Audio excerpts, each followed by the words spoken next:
N'oubliez pas, si vous aimez nos vidéos, de cliquer sur le pouce, de vous abonner et de cliquer sur la cloche pour être informé de nos prochaines vidéos. Aujourd'hui, pour notre homélie, nous allons étudier le troisième arcana de l'archange Gabriel. Après le mois d'octobre où nous avions fait le premier, le mois de novembre nous avons fait le deuxième. Aujourd'hui, nous faisons le troisième. Et dans notre deuxième office du mois, nous ferons une célébration qui sera autour de Noël, parce que ça sera la période de Noël. Le troisième commandement de l'archange Gabriel est « Tu ne seras pas le représentant de l'orgueil, tu ne le manifesteras pas dans ta vie. » Et je vais donc vous montrer l'arcana qui correspond à ce commandement. Ensuite, je vous lirai le psaume de l'archange Gabriel qui est lié à ce commandement et nous ferons ensuite une pratique ensemble de cet arcana. Donc pour cet arcana, nous devons joindre nos mains dos à dos et les lever devant nous pour ensuite faire comme une sorte de sphère, de ballon, comme si c'était le ballon de l'orgueil que nous dessinions devant nous, pour ensuite joindre nos mains et écarter cet orgueil. Nous redescendons ensuite les mains. Tu ne seras pas le représentant de l'orgueil et ne le manifesteras pas dans ta vie.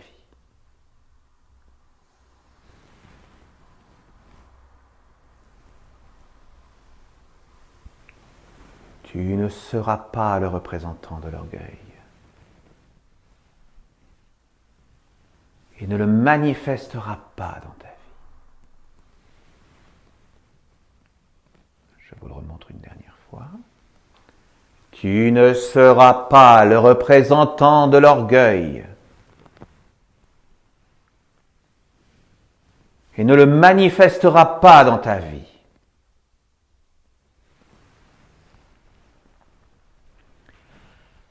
Lorsque nous faisons cet arcana, nous devons avoir à la pensée un état d'esprit particulier qui est celui de « par la force du cœur, je me libère de l'orgueil, je célèbre l'union bienheureuse avec mon cœur ».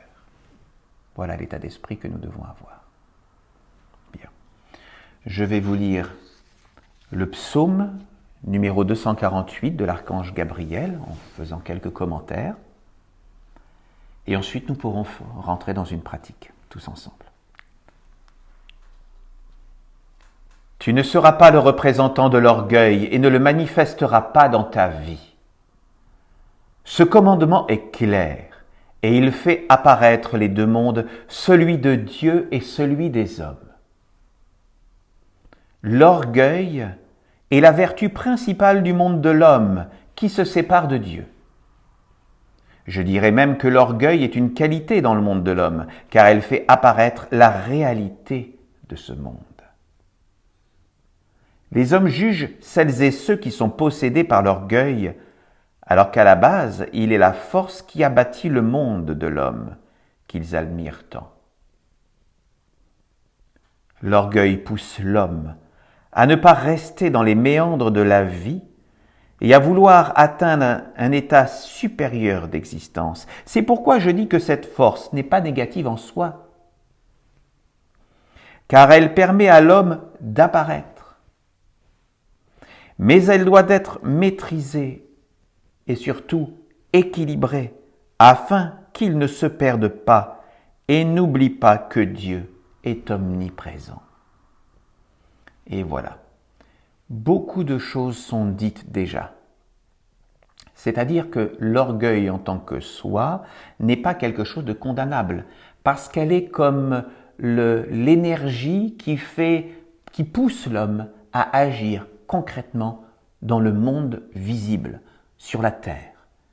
Donc elle n'est pas à rejeter. Ce qu'il faut, c'est qu'elle soit équilibrée, maîtrisée. Parce que lorsque l'homme se laisse aller dans un orgueil non maîtrisé, il va vouloir la gloire pour lui, alors que la gloire, c'est pour Dieu. Donc, par un orgueil excessif, l'homme oublie Dieu et bien souvent elle va l'évacuer de sa vie. Et c'est malheureusement ce que nous voyons dans un monde, je vais dire, athée, où toute la gloire est pour les hommes, pour ceux qui croient en la science scientiste. La science est bonne, la connaissance est bonne, mais ceux qui ne croient que en la science matérialiste oublient complètement et même veulent effacer l'existence de Dieu qui est à l'origine de la manifestation de toutes choses. Donc, il ne faut pas oublier Dieu dans notre vie. C'est toujours le critère qui doit, pour nous, êtres humains, nous permettre de voir où nous mettons le curseur. Si Dieu est dans notre vie, si nous construisons un monde pour Dieu, eh bien voilà, l'homme n'est pas dans un orgueil excessif. Nous devons manifester cette volonté, cette joie, cet orgueil, si vous voulez, pour manifester un autre monde, pour bâtir un autre monde sur la terre, mais ce n'est pas pour nous. C'est pour Dieu. Nous devons être au service de Dieu. L'homme n'a pas compris la maîtrise. Il s'est fait attraper par le fait d'apparaître, d'exister par lui-même, et est ainsi entré dans l'illusion.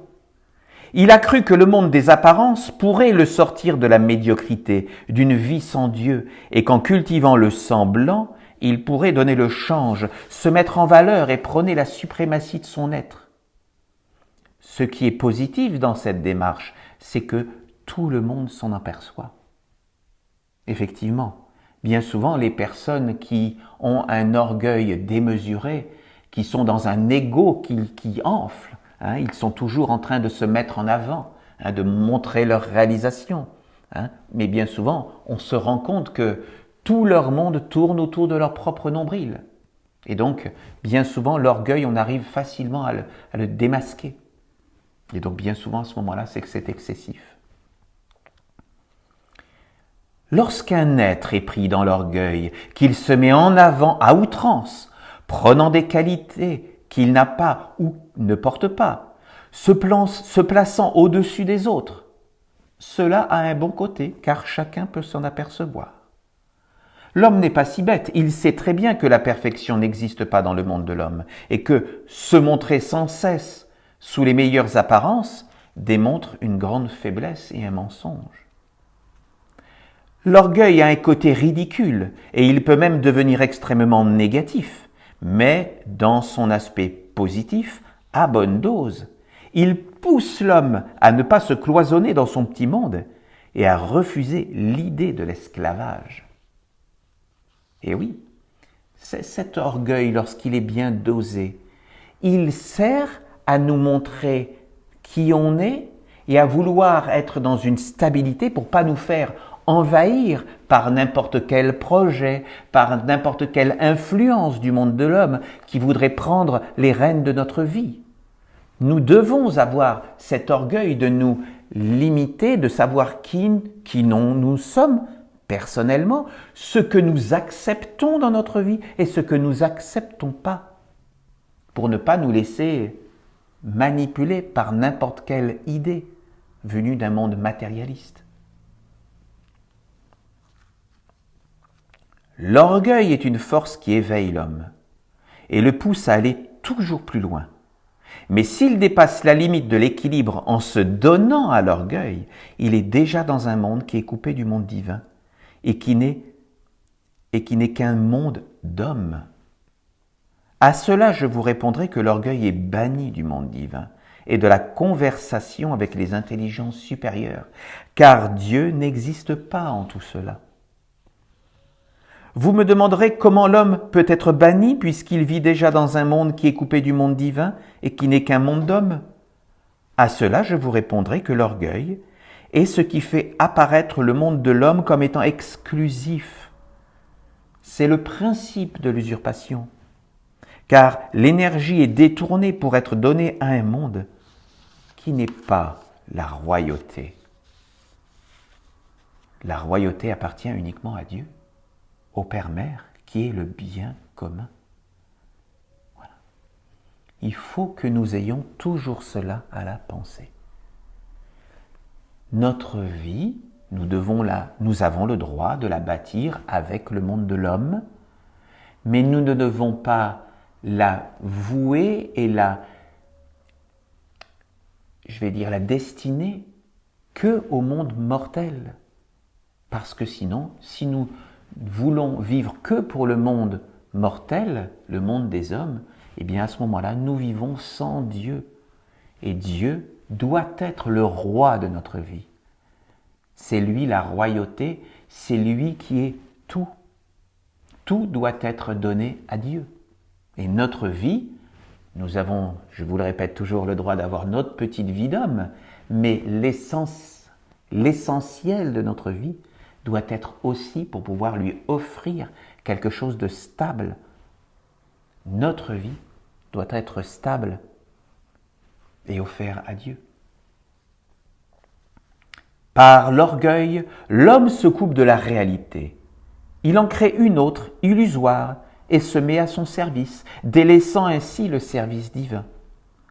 Alors le monde divin laisse l'homme aller jusqu'au bout de sa folie, se débattre et vivre dans son monde. Le monde de l'homme est toléré par le monde divin, mais il n'y est pas intégré. C'est pourquoi je vous dis que l'orgueil est une question d'équilibre, car il est positif de vouloir apparaître, de vouloir faire des choses, de prendre sa vie en main, de se faire respecter. Mais il ne faut pas franchir la limite qui engendre la séparation avec les réalités des mondes subtils et de Dieu. Vraiment, cette phrase est vraiment importante, je crois, parce qu'elle résume vraiment l'essentiel.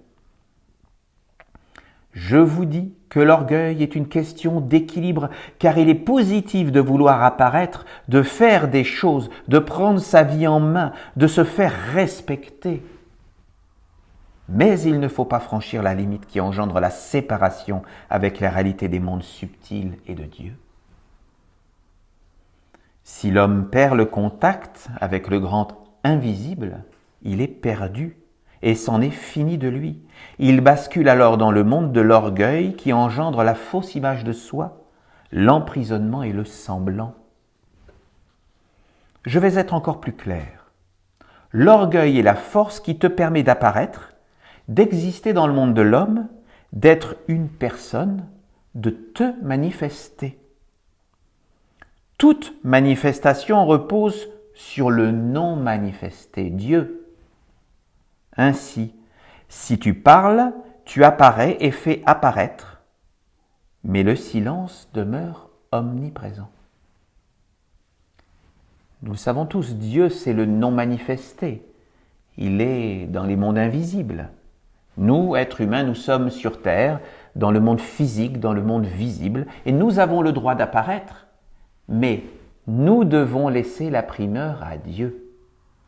En ouvrant un espace à Dieu dans notre vie, en lui ouvrant d'abord un espace dans notre cœur, dans nos pensées, dans notre volonté, en nous voulant nous mettre à son service, nous lui offrons notre vie. Nous avons toujours nos petites tracasseries avec le monde des hommes, bien sûr. Nous avons nos familles, nous avons nos amis, nous avons notre travail, nous avons nos chicaneries parfois.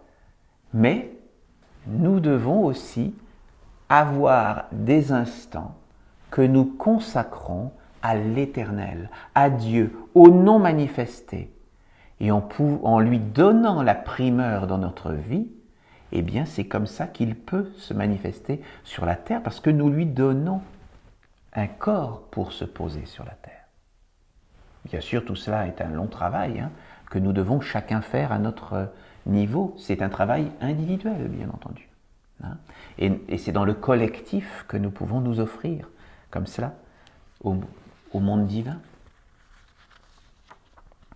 Si ta parole est en accord avec le grand silence, c'est-à-dire le silence de Dieu, si ta manifestation glorifie le grand invisible, c'est-à-dire Dieu, l'orgueil est maîtrisé, équilibré.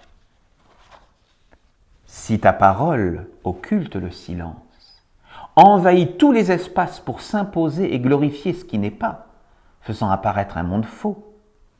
La frontière est franchie et le monde de l'homme apparaît dans son culte de l'orgueil.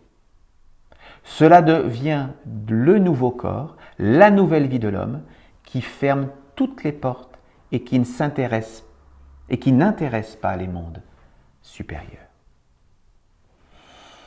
Pour maîtriser l'orgueil, tu dois apprendre à te contrôler toi-même dans le monde des apparences.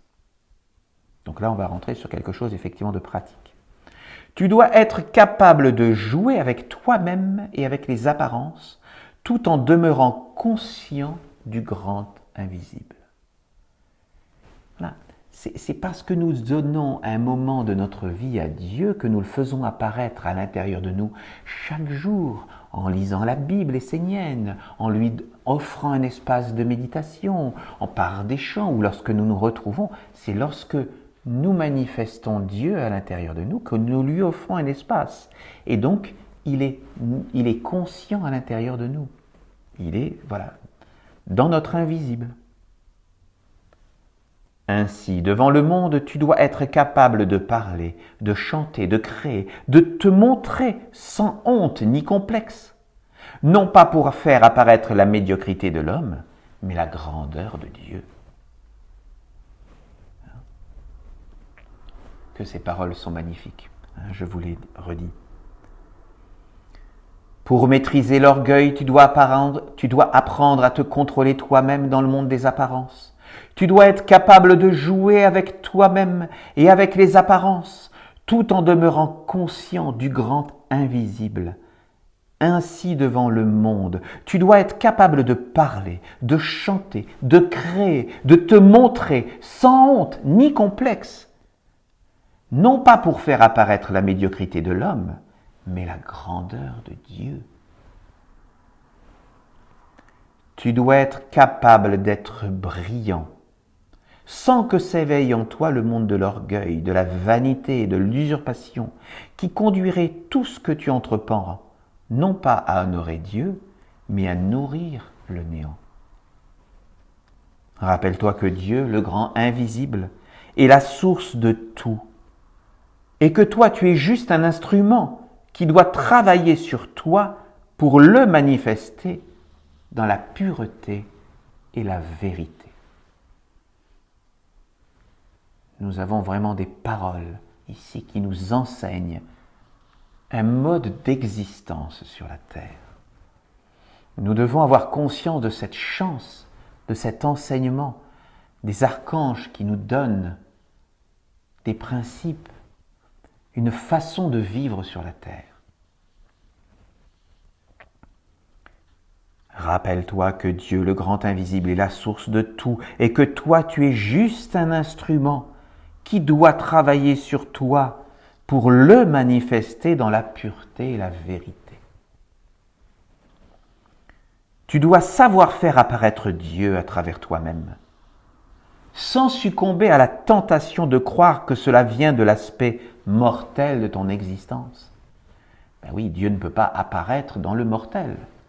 C'est nous qui devons le chercher dans l'immortel, à l'intérieur de nous, pour qu'il puisse s'approcher de nous.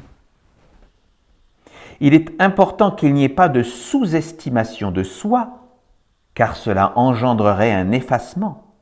Mais il ne faut pas non plus qu'il y ait une surestimation qui engendrerait une grande illusion. Tu ne dois pas être le représentant de l'orgueil, car il est un déséquilibre entre le fait d'apparaître et celui d'être invisible, engendrant ainsi la non-existence de Dieu.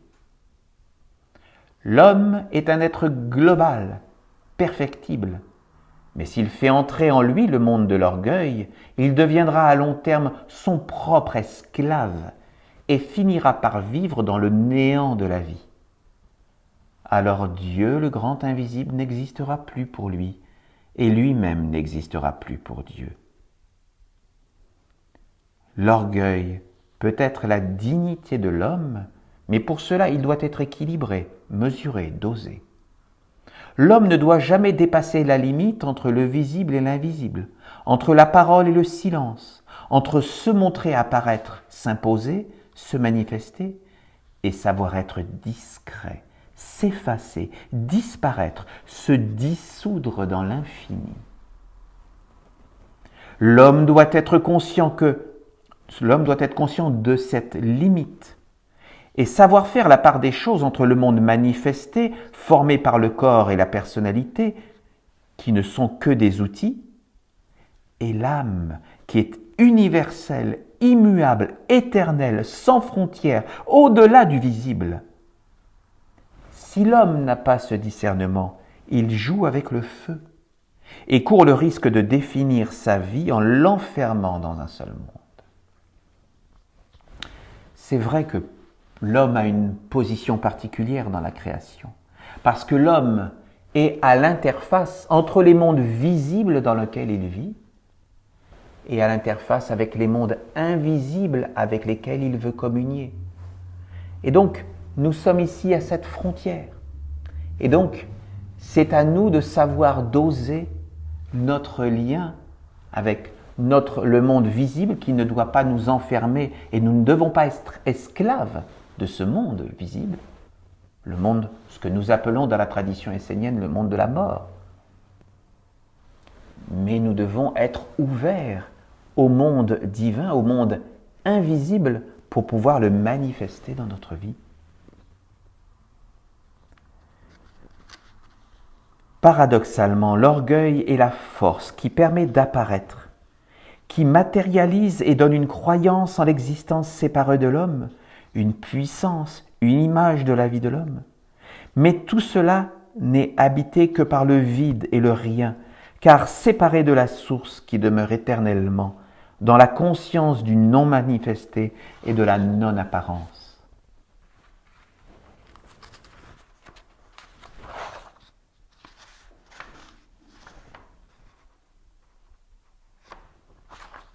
Olivier Manitara demanda alors à l'archange Gabriel.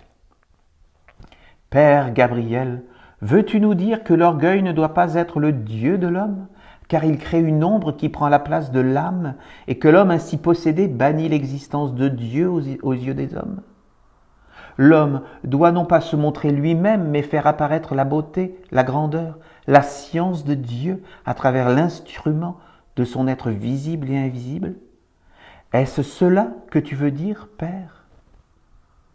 L'archange Gabriel répondit. « La façon dont Dieu existe aux yeux de l'homme définit ce qu'il est, sa qualité.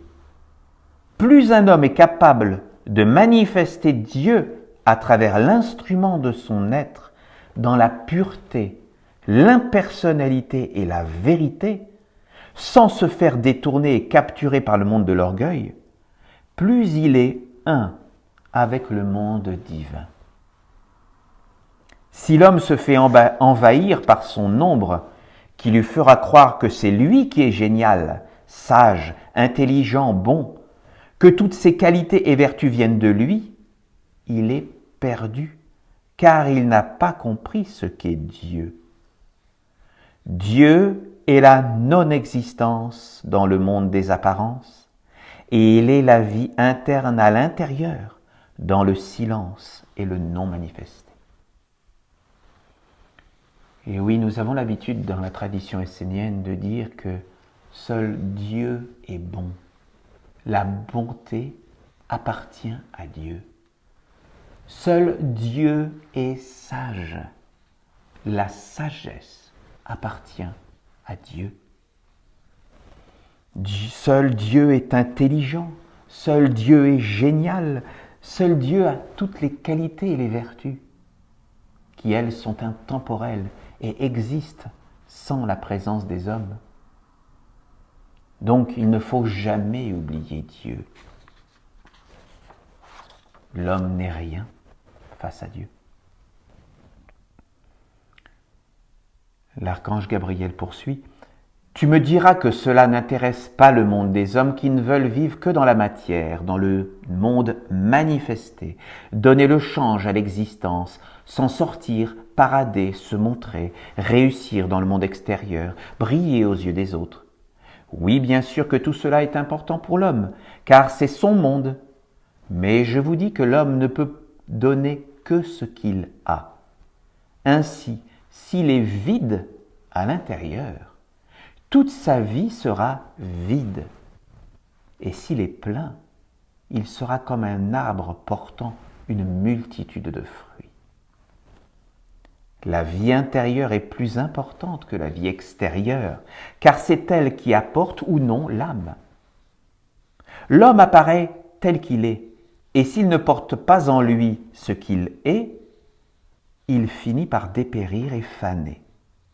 Et un jour, tout apparaît comme une évidence.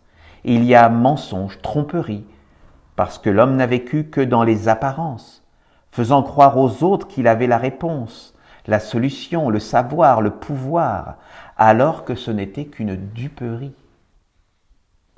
Celui qui n'est pas uni à l'intérieur de lui avec le Dieu de l'amour, de la sagesse, de la vérité, ne pourra pas ni manifester ses vertus, les faire apparaître à l'extérieur de lui, les offrir aux autres. Bien sûr, il apparaîtra, il se présentera au nom de la liberté, de la paix, mais finalement son œuvre n'aura été qu'esclavage et guerre. Parce que toutes les œuvres, si elles sont pour le monde des hommes, elles ne peuvent pas être pour la vérité éternelle de Dieu. Elles ne peuvent pas être pour la paix éternelle de Dieu, parce qu'elles ne sont destinées qu'au monde des hommes, au monde de la mort. Celui qui porte en lui une vertu de Dieu et qui contrôle son instrument peut prendre un morceau de bois ou un peu de terre pour faire apparaître quelque chose de beau, d'enthousiasmant, de joyeux, tout simplement parce qu'il est empli. Ainsi, il fait naturellement venir à l'intérieur de lui l'intelligence et la beauté des mondes. Les hommes viendront alors vers lui pour l'acclamer, et c'est à ce moment-là qu'il devra être clair et savoir devenir invisible, savoir disparaître, pour que l'ombre ne puisse s'ancrer ni en lui ni dans l'œuvre.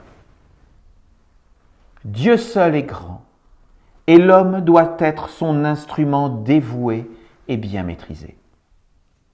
Celui qui s'est fait capturer par l'orgueil n'a aucune place en lui pour accueillir un monde supérieur. Il n'en a plus que pour la fausse image de lui-même que lui renvoie le monde des apparences mortes d'âme. Il aime regarder son ombre, s'apprécier, se mettre en valeur, il aime briller aux yeux des autres et sans cela, il est inexistant. Tout cela est un monde mal géré, mal organisé, déséquilibré, car l'orgueil est une force bénéfique quand elle est mise au service du grand invisible. Pour cela, l'homme doit être éduqué, éveillé, jusqu'à devenir maître dans l'art de maîtriser sa personne, son corps, afin de manifester le divin dans la vie, sans se faire attraper par l'orgueil.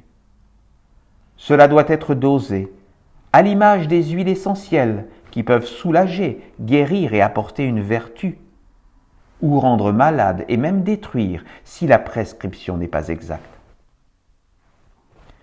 Mon commandement t'incite à étudier et à comprendre le sens, la valeur et l'existence de l'orgueil.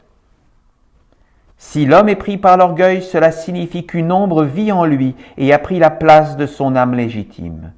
Il est usurpé par l'intelligence négative du monde de l'homme. La seule chose qui lui reste à faire est donc de s'éveiller en prenant conscience qu'il conduit tout vers l'échec. Seul celui qui est empli par la lumière et par la force divine peut être un être de royauté. L'autre n'est qu'un semblant.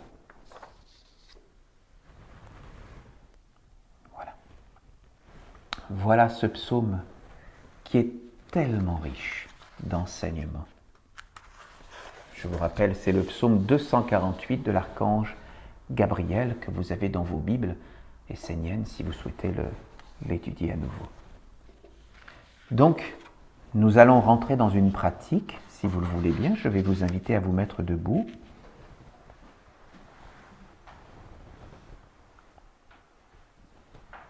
Nous allons travailler « Tu ne seras pas le représentant de l'orgueil et ne le manifesteras pas dans ta vie ». Et je vous rappelle l'état d'esprit que nous devons avoir en le pratiquant, c'est « Par la force du cœur, je me libère de l'orgueil. Par la force du cœur, je me libère de l'orgueil. Je célèbre l'union bienheureuse avec mon cœur. »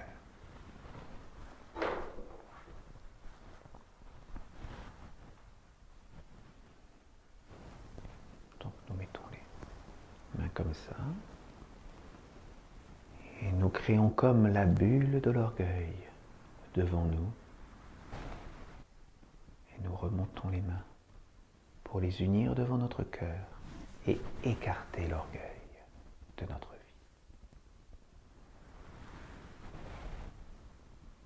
Tu ne manifesteras pas l'orgueil.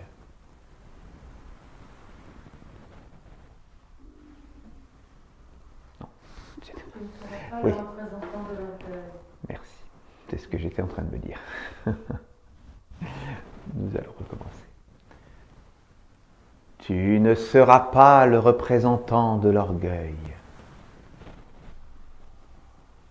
Et ne le manifesteras pas dans ta vie.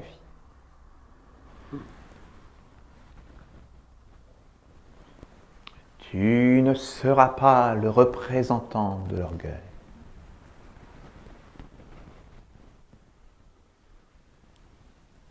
Et ne le manifesteras pas dans ta vie.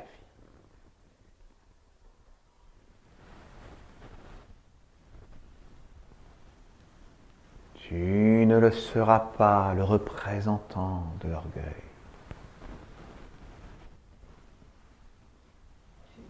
Et ne le manifesteras pas.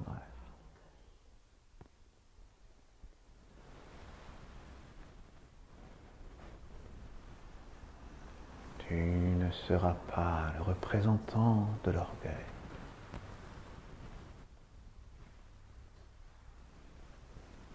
Et tu ne manifesteras pas dans ta vie. Je vous invite à être attentif à ce qui se passe à l'intérieur de vous.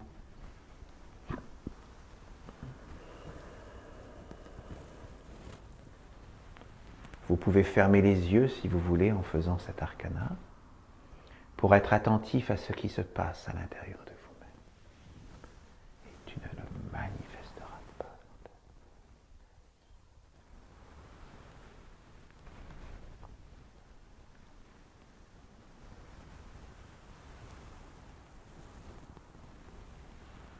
Tu ne seras pas le représentant de l'orgueil. Et tu ne le manifesteras pas.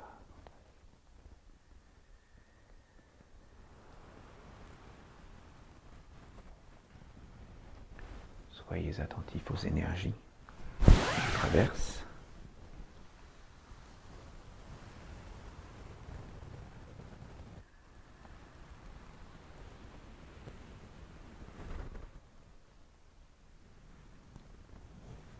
Pensez à la lumière qui vit en vous. Votre lien avec votre âme éternelle au centre de votre cœur. Pensez à cette lumière qui vous inonde.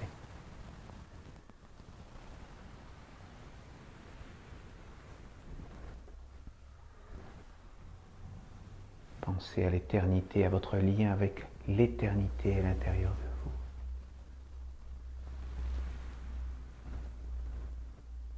Nous ne voulons pas manifester l'orgueil dans notre vie.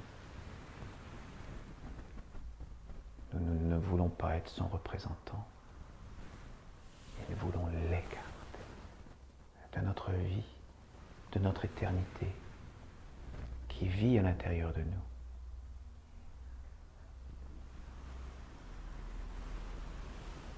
Nous sommes cet être éternel. Nous sommes une âme vivante qui existe de toute éternité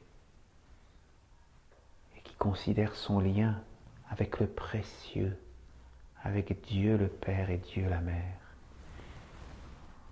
Nous voulons vivre et manifester avec Dieu le Père et Dieu la Mère. Nous voulons être à son service et nous ne voulons pas manifester l'orgueil dans notre vie.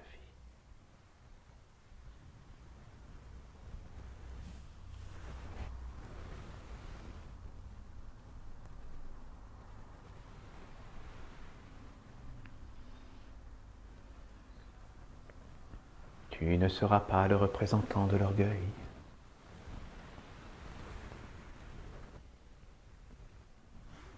Et tu ne le manifesteras pas dans ta vie.